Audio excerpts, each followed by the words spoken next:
बिस्मिल्लाहिर्रहमानिर्रहीम। नाज़रीन सामीन अस्सलाम वालेकुम। मैं डॉक्टर मंजूर Hussain Malik health tips update में आपसे मुखातिब हूँ। आज का जो मौजू है वो हमारा कुर्बानी के मुतालिक है। इसमें सबसे पहले तो आप लोगों को आने वाली ईद उल अज़हा मुबारक हो, और ये जो मुबारक दिन है और मुबारक महीना है, मुबारक अयाम है, ये आपको मुबारक हों।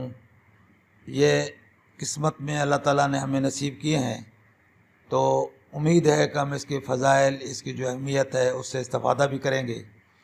तो इस सिलसिले में जो हिदायत हैं, कुछ मालूमात हैं, कुछ चीज़ें हैं जिस पे हमें अमल करना चाहिए बतौर मुसलमान, वो मैं गोश गुजार करना चाहता हूँ और याद दहानी उसकी कराना चाहता हूँ।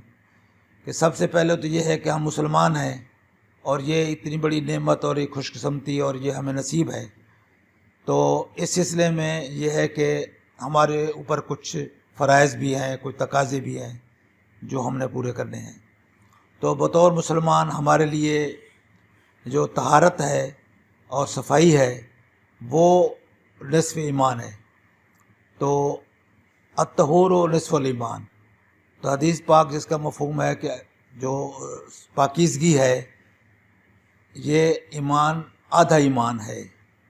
तो इस ईद के मौके पर जो सफाई का अहतमाम हमने करना है, जो ज़िम्मेदारियाँ हम पे आती हैं, इस बारे में आप लोगों की तवज्जो दिलाना ज़रूरी है कि जब हम कुर्बानी के जानवर को ज़िबा करते हैं तो इसका जो वेस्ट प्रोडक्ट्स हैं, इसका जो गंद होता है इसकी, तो वो चीज़ें हम फेंक देते हैं सड़कों पर, गलियों में और ऐसे आम ओपन जगह पर, रास्तों में बल्कि। तो इसको एहतमाम के साथ हमें चाहिए, हम इसको जहाँ वेस्ट प्रोडक्ट जगह मौजूद हैं, जहाँ म्यूनसिपल कॉरपोरेशन हैं, शहर हैं, तो वहाँ हुकूमत की तरफ से कुछ पॉइंट्स मुकर्रर होंगे, कोशिश करें कि इसको वहाँ शिफ्ट करके वहाँ डलवाएँ। और देहात है तो वहाँ कोई गड्ढा खोद कर इसको अच्छी तरह दफन करें ताकि ये बदबू ना फैले, ये बीमारियाँ इससे ना फैलें। शहर में है तो गली मोहल्ले में न डालें इसको। अगर आपने कुर्बानी कर ली है तो सारा उसका जो वेस्ट है, उसका जो गंद वगैरह है, वो उसको समेटें और जिस जगह पे हुकूमत ने या आपकी जो अदारा है उसने जगह मुकर्रर की है वहाँ डलवाएं। तो ये हमारी ज़िम्मेदारी है। इसके अलावा आम तौर पर भी देखने में आया है कि हम अपना कूड़ा जो है वो गली में डाल देते हैं। तो ये प्रैक्टिस भी हमें बंद करनी चाहिए कि जहाँ पे वेस्ट के लिए जगह बनी हुई है, जो कोई डस्टबिन बड़े मौजूद हैं, वहाँ उसमें डालना चाहिए ताकि रास्ते में आने जाने वालों को, महल्लेदारों को और हमारे जो हमसाए हैं उनमें किसी को तकलीफ़ ना हो। और ये कुर्बानी के बाद तो इतना यानी गंद फैलता है, इतनी बीमारियाँ फैलती हैं, इतना ताफ़ुन फैलता है कि आप सब लोग इसका आपको अंदाज़ा और तजर्बा होगा। तो इसको हमें ज़िम्मेदारी के तौर पर हमें मुसलमान होने का सबूत देना चाहिए और हदीस पाक पर अमल करते हुए इसका ख़ास ख्याल रखना चाहिए।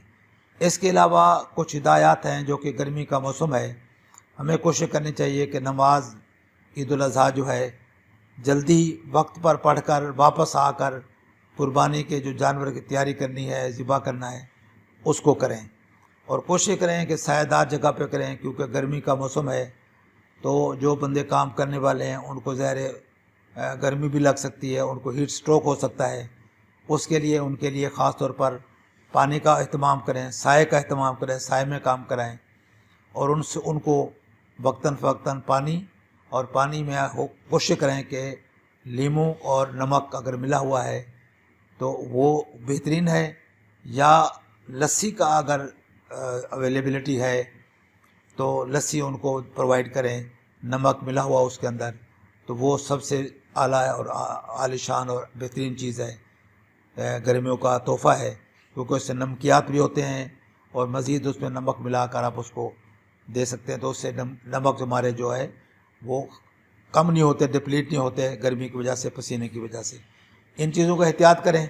और इसके अलावा जब हम कुर्बानी के जानवर को पकड़ते हैं और उसको ज़िबा करते हैं, कोशिश करें कि आप किसी एक्सपर्ट कसाई वगैरह से काम करवाएं کیونکہ دیکھنے میں آیا ہے کہ کئی دفعہ جانور جو ہے وہ کھل جاتا ہے اور اس میں کئی دفعہ اموات واقع ہوئی ہیں، تو ان کو کوشش کریں کہ اوائڈ کریں۔ ان سے جانور اس وقت خوف زدہ ہوتا ہے، ڈر کی وجہ سے اس میں بہت زور بھی ہوتا ہے، وہ اپنی جان بچانے کی کوشش کرتا ہے، تو اس میں وہ نقصان کرنے کا ہونے کا اندیشہ ہوتا ہے، وہ کوئی نہ کسی چیز کو مار دیتا ہے۔ تو اس لیے اس کو طریقے سے جو ایکسپرٹ ہیں اس کو ٹائٹ کرتے ہیں، باندھتے ہیں اور طریقے سے اس کو گراتے ہیں، اس سے مس ہیپس نہیں ہوتے۔ کوشش کریں کہ آپ بھی اس کو مس ہیپس کو اوائڈ کریں، ایکسپرٹ کسائیوں سے کرا لیں ذبح وغیرہ، تاکہ اس طرح کا کوئی نقصان نہ ہو۔ اس کے علاوہ اس طرح منڈیوں میں بھی اس طرح احتیاط کرنی چاہیے، جو کام کرنے والے لوگ ہیں ان کو ان جانوروں کو طریقے سے سنبھالنا چاہیے، ان کو کھلا نہیں چھوڑنا چاہیے، کہ کئی دفعہ دیکھا ہے، آپ لوگ بھی دیکھتے ہیں کہ اس سے نقصان ہو سکتا ہے۔ تو یہ چیزیں ہیں، ہمیں جو ان ہدایات پر عمل کر کے ہمیں چاہیے ہم اچھے مسلمان ہونے کا، اچھے پاکستانی ہونے کا، اچھے شہری ہونے کا ثبوت دیں۔ تو یہی چند الفاظ اور کے ساتھ میں اس بات کا اختتام کرتا ہوں۔ آپ سے امید رکھتا ہوں کہ اس عید پر آپ صفائی کا خیال کریں گے، احتیاط کریں گے، گرمی سے بچیں گے، اور اسلام کے اصولوں کے مطابق آپ تکبیرات عید پہ جاتے ہوئے تکبیرات پڑھتے ہوئے جائیں گے، تکبیرات پڑھتے ہوئے آئیں گے۔ اس عید کے موقع پر تکبیرات جو ہے وہ اونچی آواز سے پڑھنی چاہیے۔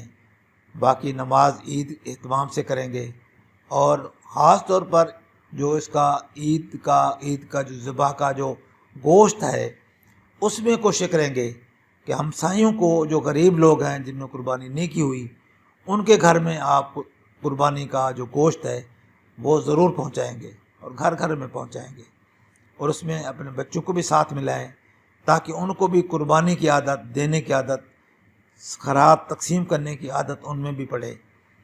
ان کو اگر اچھے جاننے والے ہمسائے ہیں تو وہ بچے بھی جا سکتے ہیں، ادروائز بچوں کو ساتھ لے کر جائیں، تاکہ بچوں کو یہ طریقے کا پتہ چلے اور اس طریقے کو وہ آئندہ فالو کرنے کی عادت ان میں پڑے۔ یہ موقع ہے ہمارے پاس کہ ابھی ہمارے پاس قربانی کا گوشت ہوتا ہے، وافر ہوتا ہے، بجائے اس کے کہ ہم اس میں فریج میں سنبھالیں اور لوڈ شیڈنگ ہو کے خراب ہو جائے، تو اس سے بہتر ہے کہ آپ غریب جو آپ کے ہمسائے ہیں، غریب رشتہ دار ہیں، اس میں اس کو بانٹیں، اور اس کا ثواب بھی حاصل کریں، اور اس کی جو کام کرنے کی اس کی جو لذت ہے، جو اس کا روحانی آپ کو جو مطلب اس کا جو فائدہ ہے، اور اس کی جو ایک آپ کو تسکین ملے گی روح کو، اس کو اویل کریں اور اس کو انجوائے کریں، اور اللہ تعالیٰ کی نعمتیں سمیٹیں۔ السلام علیکم ورحمۃ اللہ۔